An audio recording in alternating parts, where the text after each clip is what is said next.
Games Plus Arcade tersedia hanya di RCTI Plus Super App. Mainkan sekarang.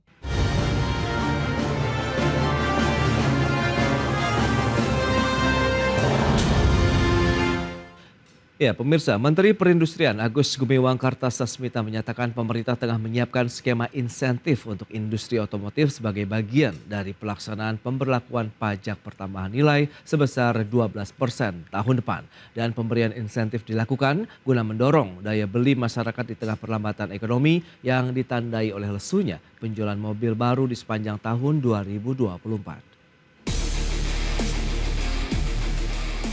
Upaya pemulihan industri otomotif nasional terus digaungkan pemerintah, salah satunya melalui rencana pemberian insentif fiskal yang menyasar berbagai jenis mobil.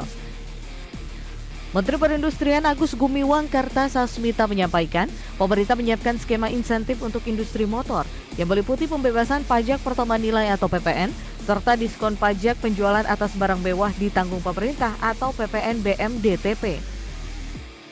Insentif PPN dan PPN BM ini ditujukan untuk berbagai jenis kendaraan roda 4, baik itu mobil listrik, mobil hybrid, dan mobil konvensional atau internal combustion engine. Namun sejauh ini Menperin belum menjelaskan lebih lanjut besaran insentif dan kepastian waktu berlakunya kebijakan tersebut. Karena rencana pemberian insentif pajak ini dibahas pemerintah guna mendorong daya beli masyarakat di tengah perlambatan ekonomi yang ditandai oleh lesunya penjualan mobil baru sepanjang tahun 2024.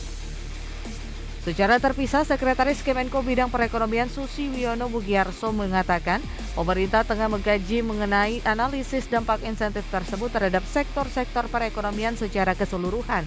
Pematangan ini dilakukan agar pemerintah tidak salah dalam mengambil keputusan terkait penerapan PPN 12% tahun depan. Selain itu, Susi Wiono memastikan bahwa pemberian insentif fiskal nantinya tidak akan bertentangan dengan kebijakan tarif PPN 12% menjadi atas barang mewah pada tahun depan. Menurutnya, pemberian insentif ini khusus dilakukan pada sektor yang memiliki kontribusi besar terhadap perekonomian dan berpengaruh langsung terhadap kesejahteraan rakyat, serta telah berjalan selama beberapa tahun terakhir. Berbagai sumber IDX Channel.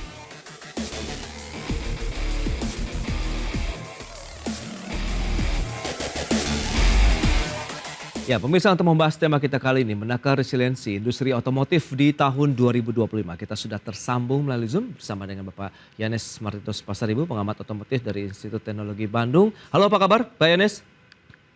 Kabar baik. Apa kabar semua? Kabar baik juga, terima kasih atas waktu yang disempatkan. Kemudian sudah bergabung ini Pak Kukuh Kumara, Sekretaris Umum Gabungan Industri Kendaraan Bermotor Indonesia atau GAIKINDO. Halo Pak Kukuh, apa kabar? Kabar baik, terima kasih. Semoga demikian juga di IDX Channel. Baik, terima kasih atas waktu yang disempatkan juga Pak Kukuh. Langsung saja kita akan review dari sudut pandang pelaku usaha. Anda melihat seperti apa nih iklim industri otomotif saat ini, khususnya dari sisi penjualan. Silakan Pak Kukuh. Ya baik, sebetulnya ini kita berharap ada perbaikan ya. Ternyata kita harus melakukan koreksi di tahun 2024 ini. Nah, kita bertubi-tubi dihajar dengan penurunan penjualan. Walaupun tahun 2023 kita pernah mencapai ujungnya sampai 1 juta unit ya terjual di 2023. Tapi proses penurunan sudah terjadi di tahun 2023 semenjak bulan September ya. Namun beruntung kita masih bisa mampu bertahan sampai 1 juta. Kemudian memasuki 2024 kita menyambutnya dengan optimisme sampai dengan bulan Agustus ya, masih kondisinya masih cukup menarik. Namun kemudian kembali lagi di bulan September kita kembali menurun. Indikasinya sudah ada dan kita coba bertahan, berharap bahwa sampai akhir tahun masih bisa tumbuh. Namun kenyataannya dengan berhati-hati kita harus mengkoreksi ya target ataupun proyeksi penjualan di tahun 2024 ini. Yaitu kita turunkan dari yang semula kita berharap bisa menjual 1,1 juta unit setahun. Ternyata mau nggak mau kita harus koreksi menjadi 850 unit untuk tahun 2024 ini. Itu Mas Pras. Wow, dari 1 juta unit ke 850 ribuan unit. Kalau Anda melihat Pak Kukuh, sebenarnya permasalahan yang paling fundamental terkait dengan produktivitas dan angka penjualan otomotif ataupun mobil sendiri itu di bagian yang mana ya Pak? Jadi kalau dilihat dari penjualannya ya, memang ini cukup berat, turun menjadi 850 cukup tajam. Oke. Namun sebetulnya Indonesia nggak sendirian, karena negara-negara tetangga pun mengalami hal yang serupa. Bahkan seperti contohnya Thailand sebagai salah satu kompetitor kita, dia harus mengkoreksi yang tadinya dia kurang lebih 800-an ribu, 850 ribu. Setahu saya mereka mengkoreksinya menjadi tinggal 550 untuk domestic sales-nya. Oke. Nah, yang menarik adalah kemudian Malaysia itu mampu bertahan, bahkan meningkat, dan dia menggantikan posisi Thailand yang semula Malaysia nomor 3, sekarang Malaysia lah nomor 2. Thailand turun ke ranking nomor 3. Alhamdulillah Indonesia masih nomor 1 walaupun sudah dilakukan koreksi. Itu. Baik. Nah, Pak Yanes, dari kacamata Anda lantas bagaimana dengan potensi industri otomotif kita sampai dengan akhir tahun 2024 ini, mengingat penjualan mobil Januari sampai dengan November turunnya cukup dalam, double digit 14,7% secara wholesale, kemudian retailnya 11,2% ini Pak Yanes. Jadi memang ini tantangan lanjutan sebenarnya ya dari kasus COVID kemarin, kemudian ditambah ketidakpastian geopolitik global. Oke. Dan ini yang menarik sebenarnya eskalasi dari deflasi ya, yang membuat kurang lebih ini kan sebenarnya pasar terbesar otomotif ini middle income class yang ada sekitar 48 juta orang di Indonesia ini, dan sekarang ini 16,5% dari middle income class ini turun ke low. Betul. Ngeri ya Pak Koko ya. Jadi daya beli masyarakat turun sebenarnya. Jadi sebetulnya kita lagi ada di middle income trap yang sepertinya makin lama makin membesar. Dan akibat daya beli masyarakat yang makin turun ini, dia makin nggak bisa beli kendaraan. Dan beruntung sebenarnya di Oktober, November sampai Desember ini Gaikindo bikin banyak program promo nih Pak Koko. Ya. Yang terus terang ya ini ngurangin cuan ya. Tapi akhirnya ya sales jadi banyak, karena ini penting sekali, karena terus terang dari 2017 kalau tidak salah, tolong dikorek kalau nggak pas, sebenarnya kapasitas industri terpasang di Indonesia ini baru 60% jalan gitu, belum optimal. Ya. Sekarang makin turun lagi Pak. Ini yang jadi potensi bahaya sebetulnya. Kalau ini terus turun di tahun ini dan tahun depan nggak ada peningkatan ekonomi makro di Indonesia, yang ditakutkan PHK. Mungkin itu gambarannya. Oke. Nah, strategi apa yang sudah disiapkan berarti Pak Kukuh untuk menyikapi kondisi tadi begitu, bahwa memang apakah potensi ya diskon besar-besaran diberikan di akhir tahun untuk bisa mendongkrak lagi angka penjualan, meskipun target dari Gaikindo sendiri sudah direvisi turun begitu dari 1,1 menjadi 850 ribuan unit begitu di 2024. Ya, baik. Jadi seperti yang dikatakan Pak Yanes tadi, salah satu yang diupayakan oleh Gaikindo adalah kemudian gencar melakukan kegiatan pameran ya. Jadi ini beruntun terus. Oke. Namun pameran ini tidak sekedar pameran, kita juga bekerja sama dengan pemerintah daerah. Dan pemerintah daerah pun itu juga rajin memberikan semacam insentif. Kalau mereka beli kendaraan pada waktu acara tersebut, mereka mendapat diskon, apakah itu BPNKB-nya dan sebagainya. Itu ikut menggairahkan pembelian kendaraan bermotor. Karena apa? Pemerintah daerah pun mulai menyadari, terutama yang di Jawa, itu PAD mereka sebagian besar bisa antara 60-70% itu tergantung dari pajak yang dibayarkan oleh kendaraan bermotor. Ini yang menjadi menarik. Di sisi lain, yang tidak henti dilakukan oleh anggota Gaikindo adalah melakukan cost efisiensi, engineering efisiensi dan sebagainya. Dan ini sulit dan berat ya, karena misalnya untuk mengurangi biaya $1 aja, itu effortnya luar biasa. Namun kemudian dihantam dengan kenaikan pajak yang mendadak cukup tinggi. Nah ini effort yang tadi dilakukan oleh pabrikan maupun suppliernya itu menjadi tidak terlalu berdampak gitu kan. Karena kita berusaha untuk saving, kemudian ada geopolitical, logistik cost meningkat, pajaknya meningkat. Nah ini juga cukup berat. Baik, itu di efisiensi cost production, kemudian ya cukup giat juga ya menggelar pameran-pameran bekerja sama dengan pemerintah. Tapi di satu sisi Anda melihat apakah ini bisa menjadi satu pijakan yang kuat begitu untuk menutup tahun 2024 kemudian menatap tahun 2025.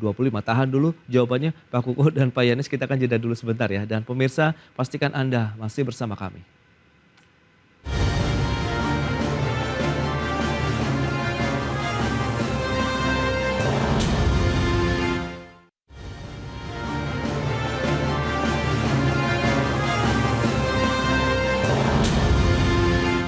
Ya, Anda masih menyaksikan Market Review pemirsa. Berikut ini kembali kami sampaikan data untuk Anda terkait dengan penjualan wholesale mobil di sepanjang tahun 2016 sampai dengan 2023. Data selengkapnya bisa Anda saksikan di layar televisi Anda. Itu dia pergerakan dari penjualan wholesale mobil di Indonesia untuk pasar domestik kita di tahun 2022 sampai dengan 2023. Seperti yang sudah Pak Kuku sampaikan, memang masih mencatatkan angka 1 juta unit begitu ya untuk penjualan wholesale kita. Kemudian di tahun 2024 ini yang harusnya 1,1 sayang sekali harus direvisi menjadi 850.000 unit begitu karena tantangan-tantangan ekonomi kita, daya beli masyarakat dan lain-lain. Berikutnya kita lihat penjualan mobil domestik. Ini kita bandingkan periode Januari November 2023 dan Januari November 2024. Ya, baik kita lihat untuk wholesale kemudian retail ini ya sama-sama turun ya kalau kita lihat performanya di tahun 2024 begitu tadi sudah disampaikan wholesale-nya minus 14,7% secara tahunan, kemudian retail-nya juga minus 11,2% secara tahunan. Baik, kita akan lanjutkan kembali perbincangan bersama dengan Bapak Kuku Kumara, Sekretaris Umum Gaikindo, kemudian Pak Yones Pasaribu, pengamat otomotif dari Institut Teknologi Bandung. Baik, Pak Kuku lah menyikapi beberapa data tadi yang sudah disampaikan. Ya, ini memang cukup berat begitu harus merevisi angka penjualan dari mobil ya otomotif kita begitu di tahun 2024 dari 1,1 ke 850.000 unit. Nah, ini dia yang dikhawatirkan oleh Pak Yanes dengan kondisi ekonomi saat ini. Adakah peluang potensi begitu ya terdampak lagi-lagi kalau kita bicara mengenai tenaga kerja? Apakah ada potensi dirumahkan atau PHK begitu Pak Kuku? Ya, potensi itu tentu saja tidak bisa kita hilangkan ya. Jadi kalau kita belajar pada waktu sebelumnya, pada waktu pandemi tahun 2020 ya, itu kan penjualannya turun anjlok sampai 550.000. Nah, disitulah kita bersyukur bahwa kemudian pemerintah cukup cepat tanggap dan mengeluarkan kebijakan yang waktu itu PPNBM DTP ya. Jadi di 2021 dikeluarkan kebijakan itu dan itu mampu mendongkrak yang tadinya 550 langsung naik menjadi hampir 900.000 unit terjual di tahun berikutnya, tahun 2021 ya, dari Maret. Dan itu kebijakan itu berdampak positif karena apa? Pemerintah waktu itu memberikan permintaan lah, demand ke Gaikindo dengan anggotanya. Jangan sampai karena ada pandemi waktu itu, dan kemudian penjualan juga turun dan kemudian tidak ada kegiatan mobilitas dan sebagainya, itu jangan sampai ada satu PHK, kedua jangan sampai ada pabrik yang tutup, dan ketiga waktu itu yang saya masih ingat betul adalah THR-nya dibayarkan penuh. Coba bebannya kan luar biasa ya. Nah, ini kasusnya terulang lagi nih sekarang, kita penjualan sedang turun. Kalau ini didiamkan terus, maka ada potensi itu turun terus kan. Tadi Pak Yanes juga sudah sampaikan bahwa kapasitas produksinya masih belum optimal. Yang saya catat itu sekitar 60-70% Pak yang optimal ya. Bahkan dalam keadaan normal waktu itu 53% ya yang dimanfaatkan. Jadi kita punya potensi yang cukup tinggi. Nah, masalahnya kemudian bisa dioptimalkan atau tidak. Nah, kalau kita lihat kita punya potensi ke sana. Pernah saya sampaikan bahwa sebetulnya pasar kita yang mobil barunya 1,1 juta ya. Ternyata dengan menurunnya daya beli itu kelompok kelas menengah, kelompok mantap tadi itu yang sekarang itu bergeser. Mereka masih perlu kendaraan, tapi alternatifnya adalah kendaraan mobil atau mobil bekas. Nah, mobil bekas ini nggak ada industrinya.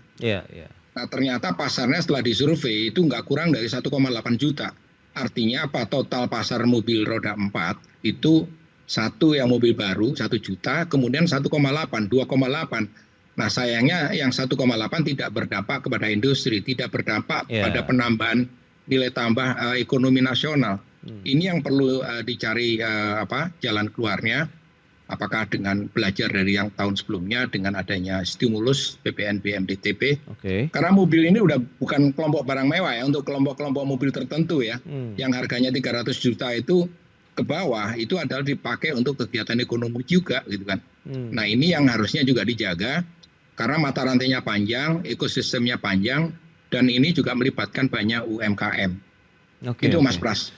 Baik. Nah, Pak Yanes, menarik juga kalau tadi sudah disampaikan pemerintah mewacanakan untuk memberikan insentif PPN, kemudian ada PPNBM DTP tahun depan juga untuk industri otomotif. Apakah bisa mengimbangi lah kondisi tekanan yang terjadi di akhir tahun 2024 ini, Pak Yanes?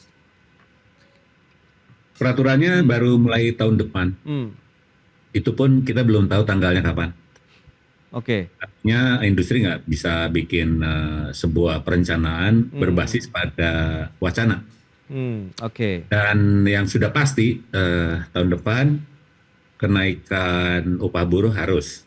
Oke. Dan kita nggak lupa juga kalau lihat kebijakan USA ini sekarang kelihatannya kurs bakal naik lagi nih. Dan kalau lihat kendaraan kita ini TKD-nya di sekitar 20 sampai 55%, artinya yang sisanya ini kan impor. Dan supply chain ini harganya akan naik. Oke. Artinya di tengah ekonomi yang belum jelas naiknya, terus jatuh tempo utang negara, kemudian kurs yang bisa jadi naik, kemudian kenaikan upah buruh, dan semakin dipermudahnya impor-impor kendaraan EV ya sekarang ini akan semakin menggerus industri-industri otomotif yang ada di lokal Indonesia.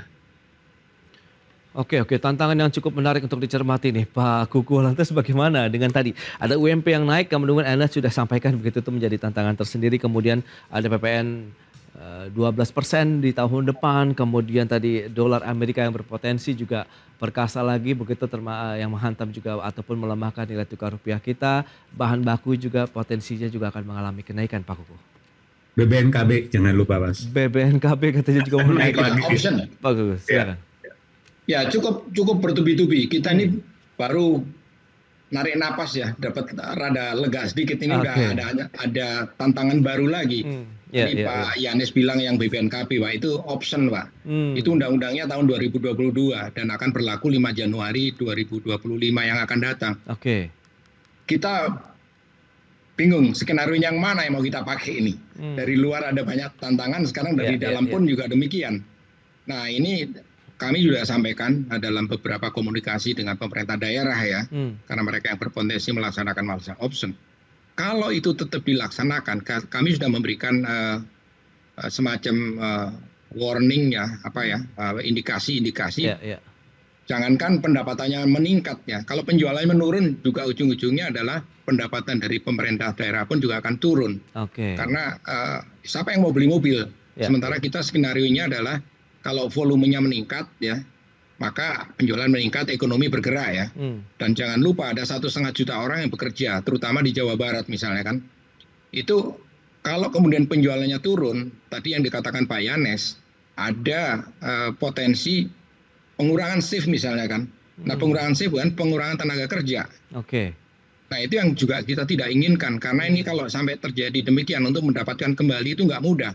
Karena di industri kendaraan bermotor itu yang diperlukan adalah orang-orang yang dengan keterampilan yang cukup tinggi ya, nggak mudah untuk digantikan lagi kalau nanti diangkat lagi. Perlu ada waktu untuk lead time untuk menciptakan tenaga kerja yang mempunyai keterampilan yang memadai.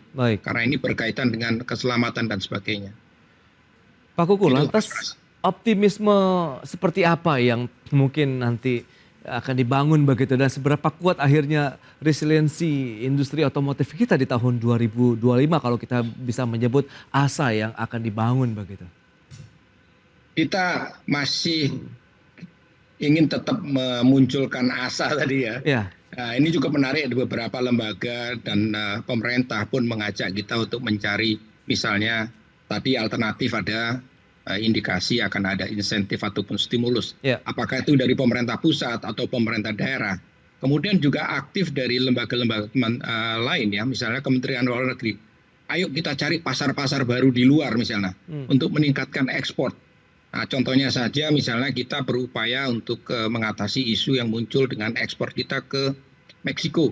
Nah, bisa menjadikan Meksiko menjadi hub untuk ekspor ke negara-negara lain di Amerika Selatan misalnya kan, Karibia dan sebagainya. Ini tetap kita jaga dan kemudian kita ajak juga anggota kita, karena ini juga bukan sekedar dari Indonesia saja, tapi dari prinsipal juga turut berperan untuk mengembangkan ini. Nah kita tahu bahwa kompetitor kita juga sedang mengalami hal yang sama, mengalami kesulitan ya, Thailand domestiknya. Bahkan di sana sudah ada 3 pabrik yang ditutup dan mungkin akan bertambah. Ini semacam warning buat kita, jangan sampai hal ini terulang. Karena Indonesia itu memerlukan sebetulnya saat ini adalah grand design dari industri kendaraan bermotor di Indonesia. Ke depan itu seperti apa? Kita nggak boleh hanya melihat jangka pendek. Kita perlu melihat grand design-nya itu mengcover sampai 20-30 tahun ke depan. Oke, kita akan juga mengembangkan electric vehicle, harus kita kembangkan dalam negeri. Tapi kita harus jalan juga dengan kendaraan-kendaraan yang industrinya sudah lama tumbuh di sini. Kita juga kenal apa yang namanya green fuel dan juga green vehicles ya, ataupun new energy vehicles yang bisa memanfaatkan palm oil, bisa memanfaatkan misalnya etanol. Itu yang harus kita tumbuh kembangkan, yang saat ini juga sudah berjalan.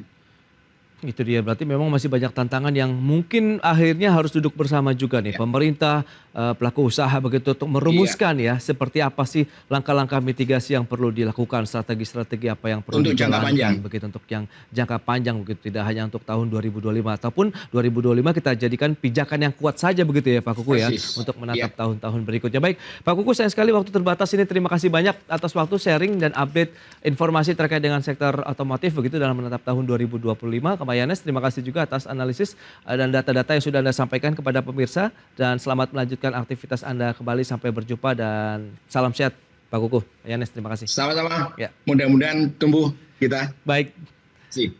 Ya pemirsa, 1 jam sudah saya menemani Anda dalam Market Review, dan perbaharui terus informasi Anda hanya di IDX Channel, your trustworthy and comprehensive investment reference. Karena urusan masa depan harus terdepan. Aku investor saham. Ya, saya Prasetyo Wibowo beserta seluruh kerabat kerja yang bertugas pamit undur diri. Terima kasih, sampai jumpa.